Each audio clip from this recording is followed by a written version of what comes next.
The papers hit the table hard enough to rattle the water glasses, and Marcus didn't blink. Sign it. The city pressed in from every side, rain streaking the glass walls. Traffic crawling far below the 50th floor, but the room felt smaller than a closet. He leaned back, fingers steepled, already bored. Litigation. Years of it. Breach of confidentiality.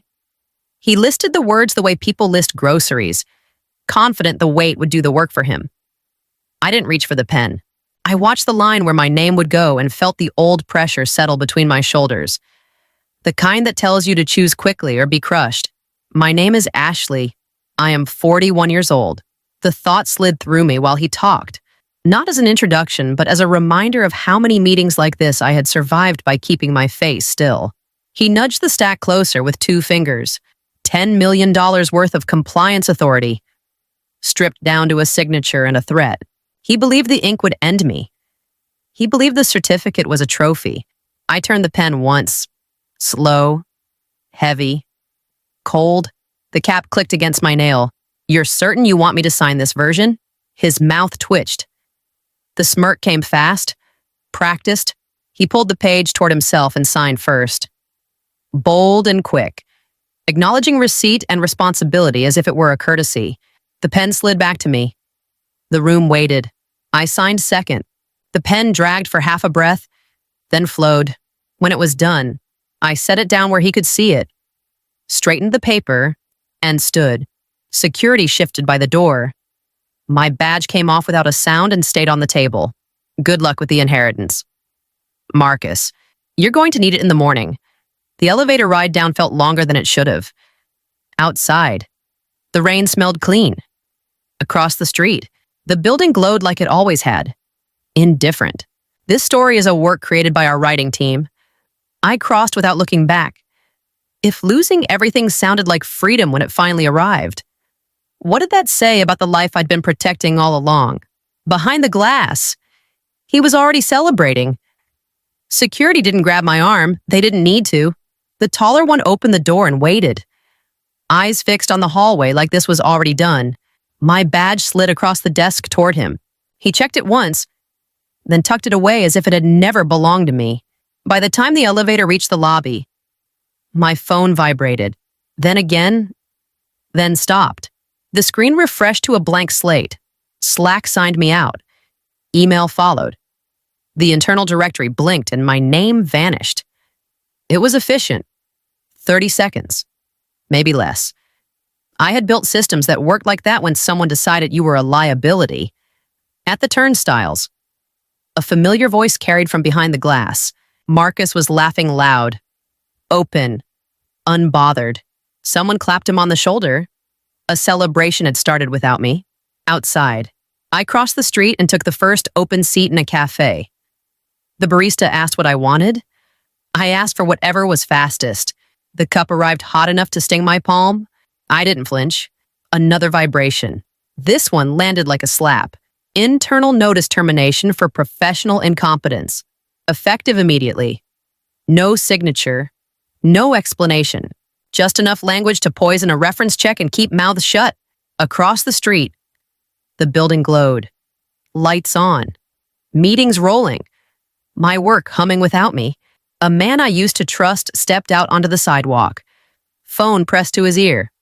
Already telling someone I was a problem that had been solved.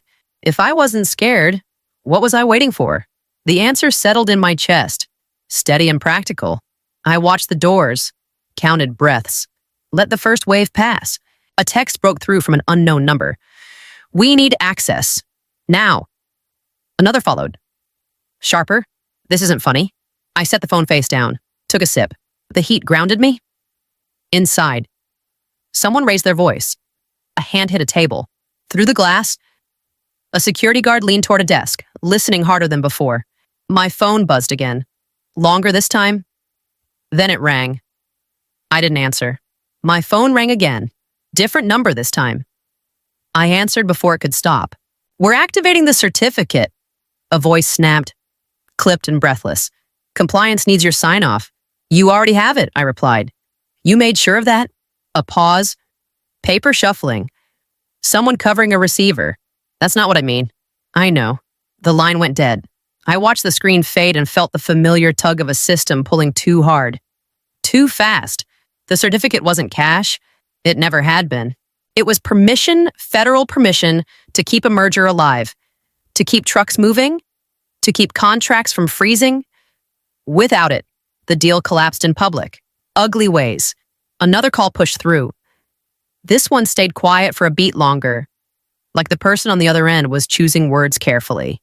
"We need the back-end verification," the voice finally said. "Auditors are asking. You fired the only person authorized to touch it." Silence stretched.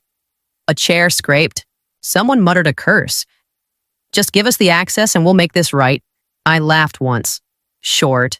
Right how temporary credentials. "We'll clean it up later." Later was how problems grew teeth. Later was how I'd spent years smoothing edges no one wanted to see, old filings that didn't match. Dates that drifted. Reports patched together so deadlines would stop screaming. I'd held the line because the work mattered. Because people got paid when the line held. My screen lit again with a forwarded message. "Urgent certificate holder assumes responsibility for all historical compliance matters." The header was bold. The attachment was the version Marcus had been so eager to own. Why would anyone fight to take responsibility for something this dangerous? A new text arrived. Sharper than the last. "This is getting bigger than you." I typed. Erased. Then typed again. It always was. Across the street. Someone pulled the blinds halfway down. Inside, voices rose and fell in a rhythm. I recognized the sound of a system realizing it had lost the person who knew where the bodies were buried. My phone rang once more. I let it ring, then sent a single email to an address I hadn't used in years, attaching one file and nothing else. The reply came back faster than I expected. "Received. We'll be in touch." I set the phone down and stood. The call came from a blocked line. I answered it because not answering would have been louder. "We need live verification," a woman said without preamble. Keys clicked in the background. "Third-party audit. Now, schedule it," I replied. "Through legal. We were told to proceed immediately." Another voice cut in. Confident. Rehearsed. "The certificate holder will present." The word holder landed wrong.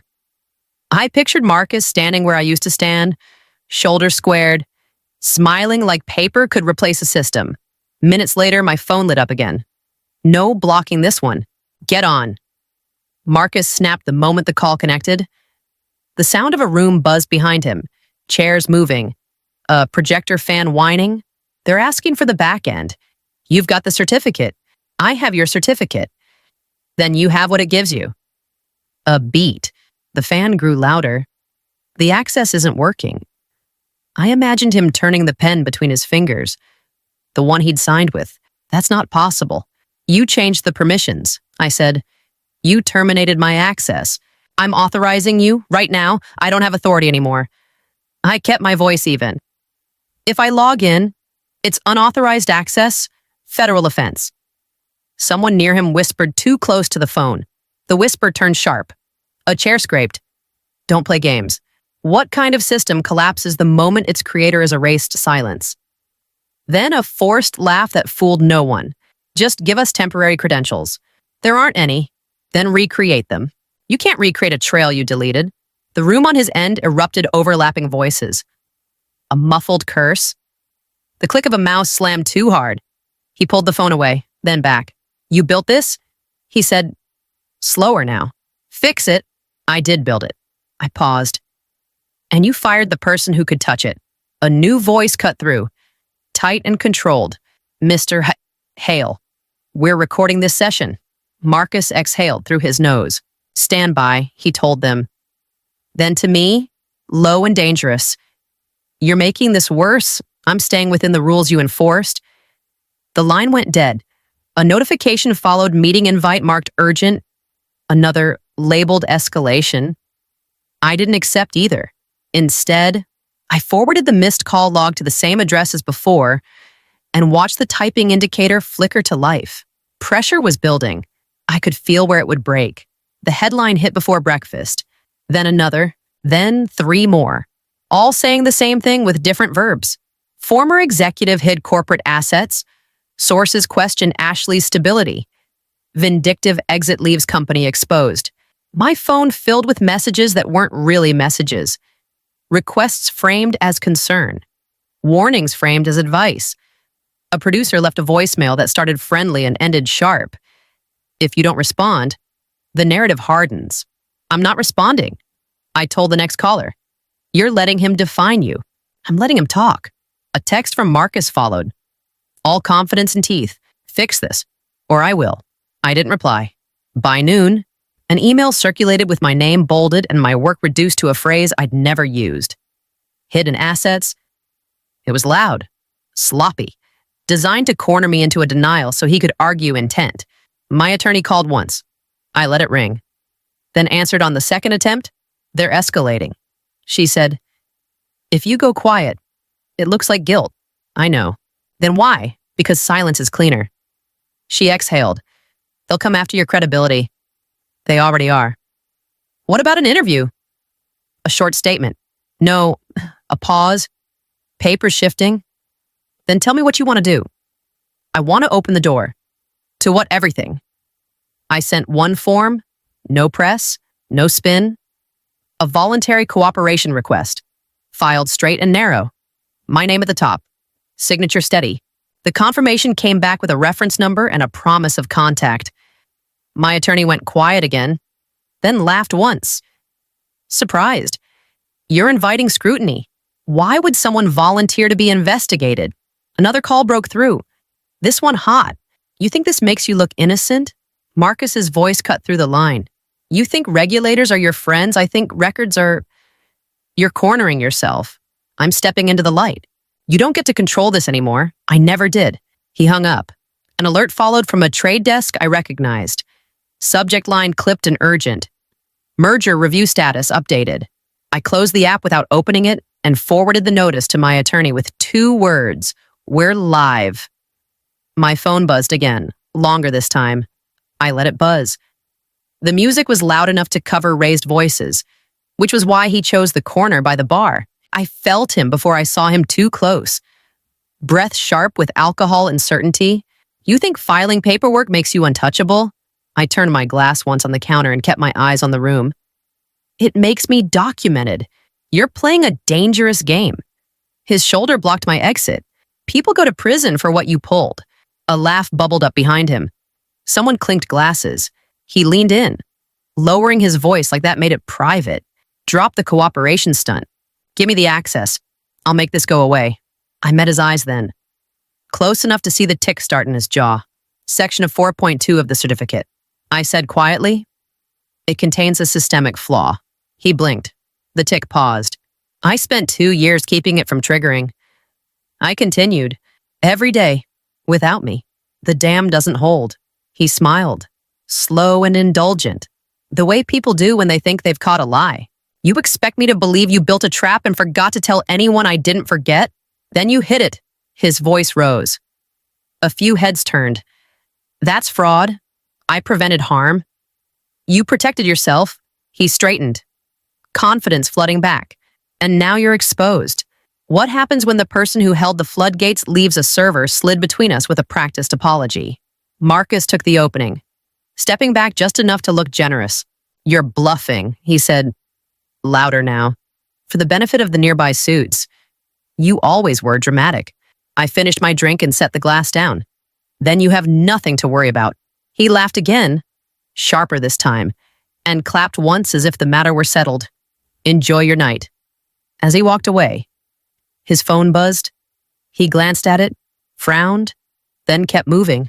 Across the room, a man with a conference badge mouthed my name, uncertain, and then looked past me toward Marcus with open concern. My phone vibrated in my pocket. A single line from my attorney, they're asking for logs. I didn't answer. I watched Marcus disappear into the crowd, still smiling, still convinced. The music swelled. Somewhere behind the walls, systems strained. I picked up my coat. The first alert came before dawn, then the second. By the third, the tone changed from technical to human. Transactions are stalling, a voice said when I answered. Breath tight. Nothing's clearing. Pause them. I replied. We did. Partners are freezing funds. Another line cut in. Overlapping. The merger just entered compliance review. A chair scraped somewhere on the other end. Someone swore under their breath. I stayed quiet long enough for the room to fill the space without me. We need clarity. The first voice pressed. Now, you already chose it. Minutes later, a different call. Lower. Careful. I'm looking at the document he made you sign. I recognized the cadence before the name. He didn't offer it. He didn't need to. This isn't a transfer. He continued. Pages rustled. It's an assumption.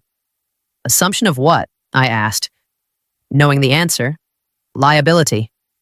All of it. A pause. Historical filings. Environmental gaps. Tax exposure. Another pause. Longer this time. Buried violations. How do you escape responsibility once you've signed for it?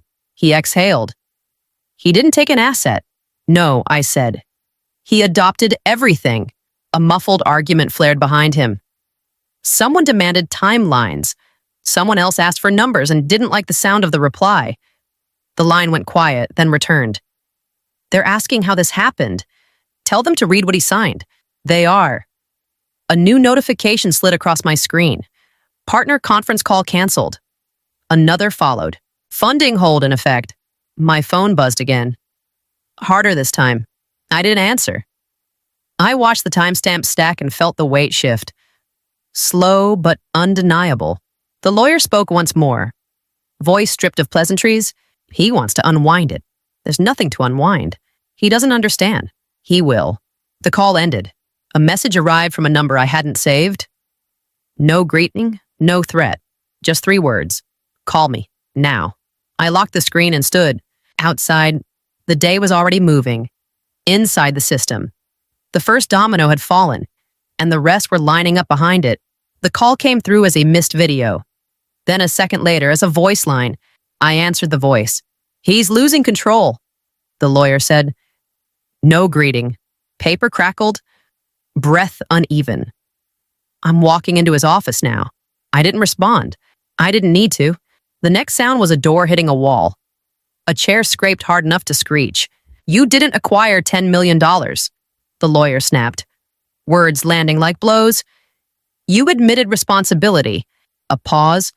Something heavy set down. For $50 million in tax and environmental exposure. He continued. Historical. Ongoing. Another pause. Tighter. And you did it voluntarily. Marcus's voice broke through. Louder than I'd ever heard it. That's not what the document says. It says assumption. The lawyer cut back. You signed for everything. A breath, then smaller, frantic. Undo it. There's nothing to undo. I could picture the desk. The spread of papers. The pen lying where it had been left. The same weight. The same click. She trapped me, Marcus said. She hid defects. She contained them. The lawyer replied. You took custody. What kind of person steals poison and calls it treasure? The lawyer's voice dropped. Controlled now? Colder. Regulators are asking why the certificate holder accepted liability while terminating the only authorized operator. Silence stretched long enough to hear a window unit hum. You need to stop talking, the lawyer added. Right now. A muffled sound followed. Sharp and final. The line went quiet. My phone buzzed again. This time it was Marcus. Over and over. The name flashing until it dimmed. I didn't answer. I watched the screen lock and felt the room steady around me. A new message arrived from my attorney. They're scheduling interviews. Another followed. Closer together, board meeting called. I picked up my bag. The pressure had shifted. It wasn't coming at me anymore. It was closing in on him. And it was moving fast. The invite arrived without a subject line. Just a time and a link. I joined muted. Faces filled the screen in quick succession. Tight smiles, eyes darting. No one mentioned Marcus at first. They didn't have to. His chair was empty. We need to stop the bleeding, someone said, leaning forward. Effective immediately. A nod. Another. The decision moved fast once it finally moved. The word terminated landed cleanly, like it had been rehearsed. A different voice cut in. Softer. Markets are stabilizing. Relief flickered. Then calculation. Ashley, the chair said, finally looking at me. We want you back. The offer came layered. Title restored. Salary doubled. Equity on top. They spoke as if the paper could fix what the paper had broken. You built this. Another added. We need continuity. I built systems. I replied. Not shields. A pause. Someone cleared their throat. We can make this right. By paying me, by acknowledging your value, is going back ever the same as winning. They waited. The silence stretched until one of them shifted. Uncomfortable in a way money doesn't cure. You only looked at the paper. I said, you never looked at the person. The chair tried again. This is the best path forward for you. I answered. A message slid in on my phone while the board watched my face for a reaction. Regulators confirmed interviews. Another followed. Marcus retained separate counsel. I won't be returning, I said. You have what you need. What about the certificate you already chose its holder? The call ended with polite nods and promises no one expected me to believe. When the screen went dark, my phone rang once, then stopped. An alert followed from a trade desk I recognized. Leadership change announced. I picked up my coat. The pressure point had shifted again. The board had cut loose the weight to stay afloat, and the current was carrying everything else downstream. The call came from my attorney while I was packing the last box. They filed. She said, criminal charges, multiple counts. I let the silence sit. Not relief, not triumph, just a clean edge where the noise used to be. And the severance, she asked. It's there. I said, trigger it. That clause was buried. It was meant to be. By the afternoon, the confirmation arrived. The settlement cleared under the old contract terms, the ones I'd insisted on years earlier when Marcus laughed and told me I was overthinking it. I forwarded the funds to a new account and closed the old one without ceremony. A few days later, a former client called. No small talk. Are you taking meetings? I'm building something. I said, if you're patient, I am. We met the next morning, then another, then one more. No banners, no announcements, just work, done clean. On the waterfront. The rain had finally stopped. I walked with my phone in my pocket and the city moving on without waiting for me. Messages stacked and cleared.